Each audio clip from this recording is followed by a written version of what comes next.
Antarctica is a land of extremes. It is the coldest, driest and highest continent on Earth, a vast wilderness of ice and rock nearly twice the size of Australia. It is a place dedicated to peace and science, governed by an international treaty that sets it aside from national rivalries. For most of its human history, it has been a temporary home for intrepid explorers, dedicated scientists, and support staff who endure its harsh conditions for a season before returning to the wider world. It is a continent without cities, without permanent residents, and most surprisingly, without citizens. Yet for a brief and curious period in the late 20th century, this frozen desert became a nursery, producing a tiny, unique group of people who can claim it as their birthplace. This fact often comes as a surprise. The idea of babies being born in such a remote and unforgiving environment seems almost impossible. We picture Antarctica as a place for heavily bundled researchers battling fierce winds, not a place for expectant mothers and newborn infants. The logistical challenges alone are immense, from providing specialized medical care to ensuring the safety of a mother and child hundreds, if not thousands, of miles from the nearest major hospital. The very notion challenges our perception of the continent as a sterile scientific laboratory. It introduces a deeply human element into a landscape we typically associate with anything but domestic life, forcing us to reconsider the history and purpose of human presence at the bottom of the world. Between 1978 and 1985, a total of 11 children were born south of the 60th parallel south, the line that officially delineates the Antarctic Treaty Area. These births were not accidental. They were carefully planned and highly publicized events. They were the product of a unique geopolitical strategy, a bold attempt by two nations, Argentina and Chile, to strengthen their long-standing territorial claims over sections of the continent. By bringing families to live at their bases and encouraging them to have children, these countries hope to create a new kind of pioneer, a native Antarctic population that would lend a human face to their political ambitions. These 11 individuals are the quiet legacy of that strange chapter in Antarctic history. Today, these Antarctic-born individuals are adults, scattered across the globe, living ordinary lives far from the extraordinary circumstances of their births. They hold the citizenship of their parents, not some special Antarctic passport, as no such thing exists.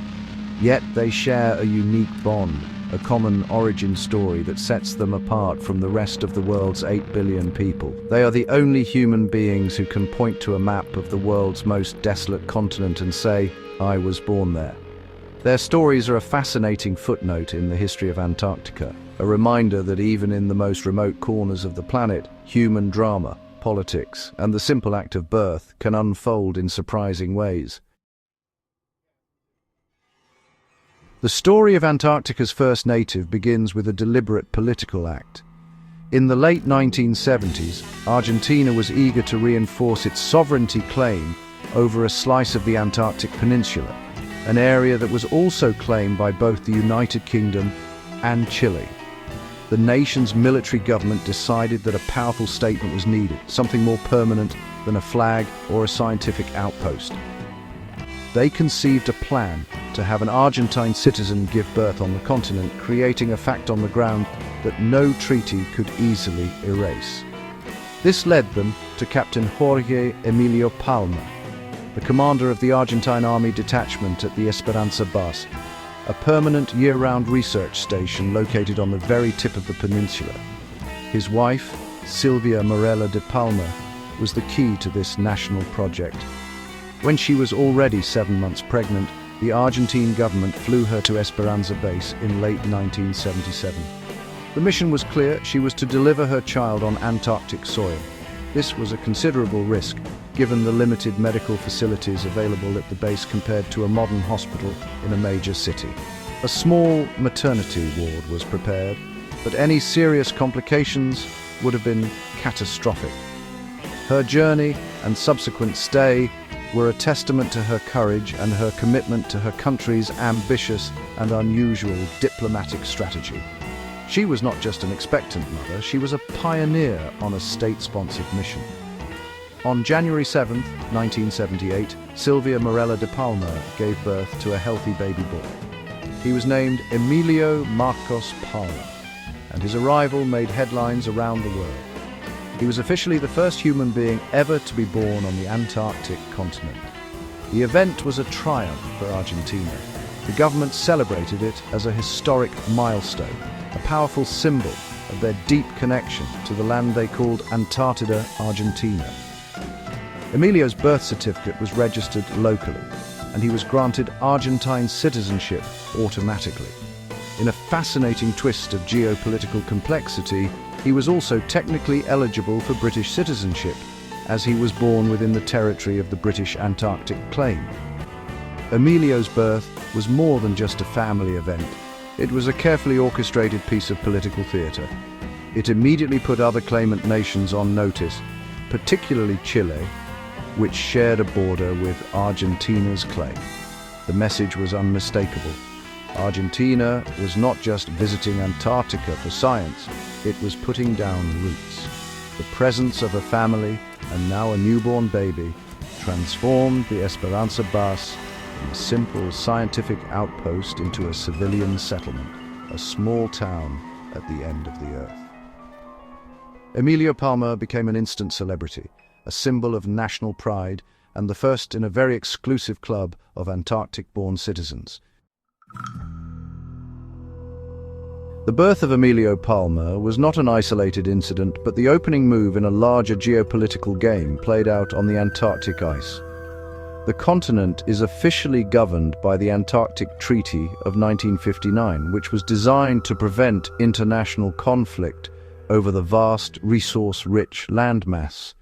The treaty cleverly sidesteps the thorny issue of ownership by stating that no new territorial claims can be made, and that existing claims are frozen. However, it did not nullify the 7 claims that had been made before the treaty was signed by Argentina, Australia, Chile, France, New Zealand, Norway, and the United Kingdom. These nations retained their ambitions, and some sought creative ways to bolster their positions without overtly violating the treaty's spirit. Argentina and Chile, whose claims on the Antarctic Peninsula overlap with each other and with Britain's, were particularly assertive. They interpreted the treaty's freeze on new claims as not applying to the strengthening of their existing ones. They believed that demonstrating continuous and permanent occupation was a key principle in international law for establishing sovereignty. A scientific base staffed by rotating personnel could be seen as temporary, but a town populated by families with children born and raised on the land presented a much more compelling argument for a permanent presence. It was a strategy to transform their outposts from scientific stations into genuine settlements, thereby humanizing their territorial aspirations. This strategy became known as peopling the continent. Both Argentina and Chile began sending entire families to live at their Antarctic bases for extended periods. This was a significant undertaking, requiring the construction of more comfortable living quarters, schools, post offices, and even chapels. The goal was to create a semblance of normal community life in the world's most abnormal environment. By establishing these civilian populations, the 2 South American nations hoped to create a powerful emotional and legal argument. How could the world deny their claim to a land where their citizens were not just working, but living, marrying, and starting families? It was a long-term investment in their national identity as Antarctic nations. The other claimant nations, and indeed the wider international community, watched these developments with a mixture of curiosity and concern. While the births were celebrated as human interest stories, they were also seen as a challenge to the delicate balance of power established by the Antarctic Treaty. The United States and Russia, while not making claims of their own, reserve the right to do so and do not recognize the claims of others. They viewed the family settlement policy as a form of creeping jurisdiction that could potentially undermine the treaty's core principle of setting Antarctica aside exclusively for peaceful and scientific purposes.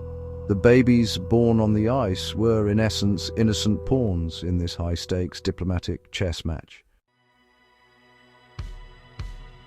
So after Emilio Palma was born and everyone heard about it, Argentina really pushed its plan to have more people live in its part of Antarctica. The Esperanza base, which means Hope Base, became super important for this big national effort. The government actually asked families, many from the military, to move to the icy continent for a year or two. These weren't just soldiers or scientists, they were couples with young kids, teachers, and even a priest. A whole community was flown to this faraway land.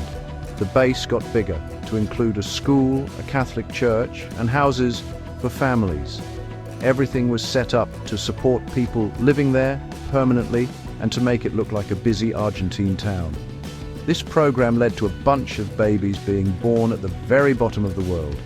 After Emilio Palma was born in January 1978, 7 more Argentine babies were born at Esperanza base over the next 5 years. The first girl born on the continent, Marisa de las Nieves Delgado, arrived in May 1978. Then came Ruben Eduardo de Carli and Francisco Javier Sosa in 1979, followed by a rush of 3 more births in early 1980, Silvia Analia Anuil, José Manuel Valladares Solis, and Lucas Daniel Posse. The last Argentine baby, Maria Sol Cosenza, was born in 1983. Each birth was a huge deal back home, celebrated as another step toward making sure Argentina's claim to Antarctica was strong. Life for these families was a mix of everyday things and really amazing experiences. Kids went to school number 38, Presidente Raúl Ricardo Alfonsín, which was, and still is, the southernmost school in the world run by Argentina. They played in the snow, learned about penguins and seals, and grew up in a close-knit community where everyone knew each other. But they were also very cut off from the rest of the world. They could only talk to others using radio and sometimes got mail. The land, even though it was beautiful, was also dangerous and kept them feeling trapped. Blizzards could last for days, and it rarely got above freezing, even in the summer. The political reason for them being there was always clear. These families were seen as heroes, doing something really important for their country. The births weren't just happy personal moments, they were public statements about who owned the land. By having families live there for generations, Argentina was saying that its connection to Antarctica wasn't just about science or history, but about people and a lasting presence. The children of Esperanza base were living proof of this claim. Their birth certificates were a permanent record of Argentina's deep and strong commitment to the continent. They represented the hope in the base's name, the hope for a future where everyone would agree that this frozen land belonged to Argentina. Not to be outdone by its neighbor, Chile watched Argentina's activities at Esperanza base with great interest and, well, a clear sense of competition. You see, Chile's own claim in Antarctica, called the Territorio Chileno Antártico, was in the exact same spot as Argentina's, so the government in Santiago felt it had to do something similar.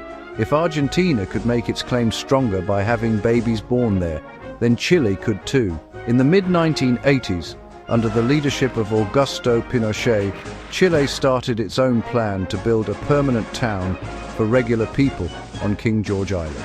This island is part of the South Shetland Islands. This town, which was connected to the Eduardo Frei Montalva Air Force Base, was named Villa Las Estrellas, or Star Town.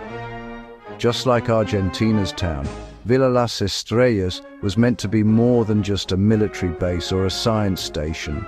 It was built as a real town, with a school, a hospital, a post office, a bank, and houses for families. The Chilean government started sending families of Air Force members to live there all year round. The goal was the same as Argentina's, to make its claim to the land stronger by having regular people live there and to show that they had a lasting presence on the continent. The best way to show this lasting presence, of course, would be for Chilean citizens to be born on the land they claimed as their own. This would be a clear sign of their deep connection to Antarctica. The Chilean plan quickly got the results they wanted.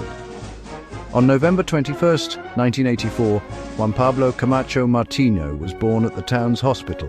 His birth was a big deal, celebrated with national pride in Chile. His parents were among the first families to live at Villa Las Estrellas, and his arrival was seen as a strong sign of Chile's goals in Antarctica. What made Juan Pablo's story extra special was the claim that he wasn't just born in Antarctica, but he was also made there. This detail was often brought up to suggest an even deeper, more complete connection between the Chilean people and the Antarctic land. It was about more than just living there. It was about a whole life cycle happening on the ice. Just a few weeks later, on December 2nd, 1984, a second Chilean baby, Gisela Cortés Rojas, was born at Villa Las Estrellas. The next month, on January 23rd, 1985, Ignacio Alfonso Miranda Lagunas joined them. He would be the third and final Chilean baby born on the continent, and as it turned out, the last person to be born in Antarctica to this day. With these 3 births, Chile had successfully matched Argentina's move. It had created its own community and had its own citizens born in Antarctica. For a short time, the Antarctic Peninsula was the stage for a rather strange baby race, a competition between 2 nations determined to write their own stories onto the continent's blank page. Among the 11 unique individuals born on the ice, the story of Marisa de las Nieves Delgado really stands out. Born at Argentina's Esperanza base on May 27, 1978, she actually holds the distinction of being the first female ever born on the Antarctic continent. Her middle name, de las Nieves, translates to of the snows, which is a rather poetic and fitting tribute to the extraordinary location of her birth. She was the second baby born as part of Argentina's settlement program, arriving just a few months after Emilio Palma.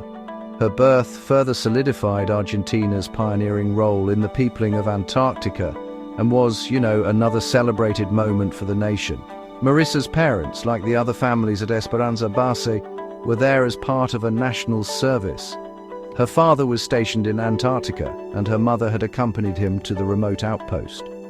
They lived in a small, insulated house, part of the burgeoning community that Argentina was so keen to promote. For young Marisa, the first 2 years of her life were spent in this surreal environment. Her playground was a world of white. Her neighbors were a small, isolated group of fellow Argentines, and the local wildlife consisted of penguins and seals.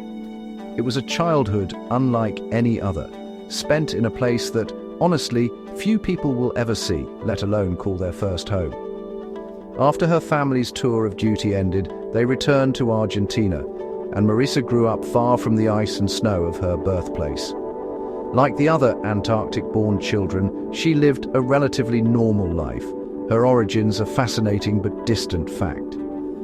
However, the connection to the continent remained a significant part of her identity.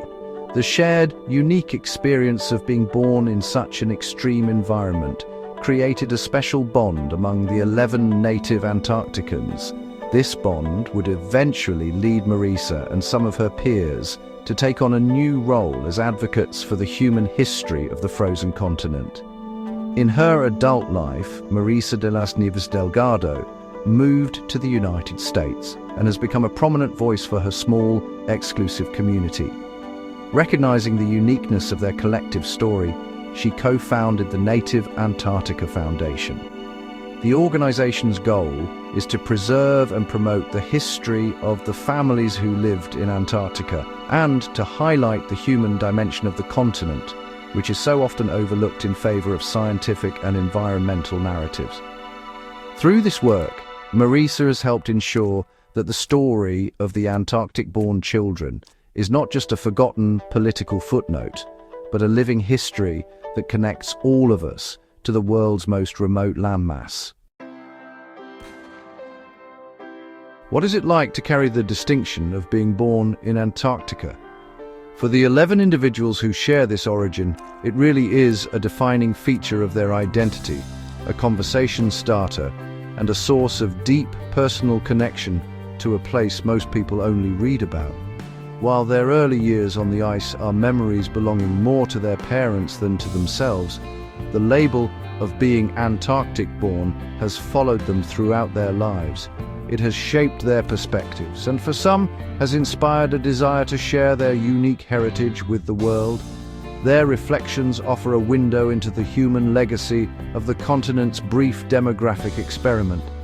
Juan Pablo Camacho Martino, the first Chilean born and conceived in Antarctica, has spoken about the pride he feels in his unusual birthplace. In one interview, he reflected on the significance of his origins, stating, "I am the only man in the world who can say that he was conceived and born on the Antarctic continent. It is a reason for great pride for me and for my country." This sentiment, I think, really captures the essence of why the program was started in the first place. His identity is intertwined with Chile's national identity as an Antarctic nation. For him, his birth is not just a biographical detail, but a patriotic honor, a living link in the chain connecting his country to the frozen south. For others, the experience is more about the surreal nature of their personal history. They are citizens of Argentina or Chile, but their place of birth on official documents points to a continent without a country. This can lead to amusing and sometimes complicated bureaucratic encounters. They are living paradoxes, belonging to a nation, but born in a no-man's land governed by international accord. This unique status has fostered a sense of community among them. Marisa de las Nieves Delgado's work with the Native Antarctica Foundation is a testament to this shared bond, an effort to create a collective voice for a group of people united by the same extraordinary circumstance. Their stories also serve as a powerful reminder that Antarctica, for all its scientific importance and pristine wilderness, has a human history. It is not just a laboratory for studying climate change or a sanctuary for penguins. It has been a home, however temporary, for families who lived, worked, and brought new life into the world under the most challenging conditions imaginable. The reflections of these Antarctic natives help to populate the vast, empty landscapes in our minds. They transform the continent from an abstract idea into a place connected to real human stories, emotions, and legacies, bridging the gap between the ice and the rest of humanity. The small baby boom in Antarctica was, honestly, a short-lived phenomenon. After the birth of Ignacio Alfonso Miranda Lagunas at Chile's Villa Las Estrellas in January 1985, the practice of encouraging and facilitating births on the continent came to an end. The total number of Antarctic natives stopped at 11. This cessation was not due to a single decree, but rather a gradual shift in policy and practicality, driven by heightened safety concerns and a changing geopolitical climate. The risks associated with pregnancy and childbirth in such an isolated and medically ill-equipped environment, which had always been present, were re-evaluated and deemed just too great to continue. The primary reason for halting the births was medical risk. While the births in the 1970s and 1980s were successful, everyone involved was acutely aware of the potential for disaster. The small clinics at Esperanza Base and Villa Las Estrellas were not equipped to handle serious complications such as a premature birth or the need for a cesarean section. A medical emergency requiring advanced surgical intervention or neonatal intensive care would have been catastrophic. Evacuating a patient from Antarctica is a complex, weather-dependent, and time-consuming process. As international safety standards for Antarctic operations became more stringent, the idea of intentionally placing a mother and unborn child in such a vulnerable position became untenable. Furthermore, the geopolitical motivations that had driven the peopling strategy began to wane. While the births had served as a powerful symbolic gesture for Argentina and Chile, they did not fundamentally alter the international stalemate over territorial claims. The Antarctic treaty system proved resilient, and the broader global community did not shift its position in response to the handful of babies born on the ice. The high cost and logistical complexity of maintaining civilian settlements with families, combined with the immense risks, started to outweigh the perceived political benefits. The focus of national programs gradually shifted back towards science, which was a more accepted and less controversial way to maintain a presence on the continent. Today, pregnancies are effectively forbidden at nearly all Antarctic stations. National Antarctic programs have strict medical screening processes for anyone deploying to the continent for an extended period, and pregnancy is a disqualifying condition. Women of childbearing age are often required to undergo pregnancy tests before departure. This policy is purely a matter of safety and logistics. Antarctica remains the most remote and challenging environment on Earth, and the priority of all national operators is to ensure the health and safety of their personnel. The era of Antarctic births has closed, leaving behind a unique human story and a legacy of 11 remarkable citizens. The story of the 11 people born in Antarctica is more than just a historical curiosity or a political footnote. It represents a profound and unique connection between humanity and the world's last great wilderness. These individuals, 8 Argentines and 3 Chileans, are living testaments to a time when national ambition sought to domesticate the indomitable. They are the human face of a geopolitical chess match played out on a board of ice. While the strategy of peopling the continent has since been abandoned, the legacy of these births endures, providing a tangible link between our everyday world and the remote alien landscape of the South. Their existence challenges our perception of Antarctica as a place devoid of a native population. While they are not indigenous in the traditional sense, they are, quite literally, natives of the continent. Their birth certificates are historical documents that anchor human life cycles, conception, birth and family, to a place we normally associate only with science and survival. They are a reminder that wherever humans go, they bring their entire world with them, their politics, their ambitions, their communities, and their fundamental drive to create new life. The stories of Emilio, Marisa, Juan Pablo, and the others transform the abstract map of Antarctica into a place with personal histories. In an age where our relationship with Antarctica is increasingly defined by data points about ice melt and climate change, these human stories are more important than ever. The recent discovery, as noted in a September 2025 study, that East Antarctica is warming far faster than models predicted, underscores the continent's critical role in our planet's future. Yet, scientific reports, however alarming, can feel distant and impersonal.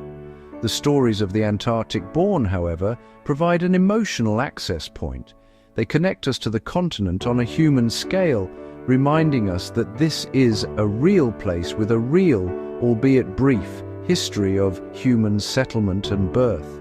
Ultimately, the 11 Antarctic natives serve as ambassadors for the continent, whether they intend to or not. They bridge the vast imaginative distance between our temperate lives and the frozen reality at the pole. Their unique origin story sparks curiosity and invites us to learn more about Antarctica's complex history, its fragile environment, and its uncertain future. They are a living link, a small group of people who carry the ice in their identity. Through their stories, the world's most remote continent feels a little closer, a little more familiar, and a little more human.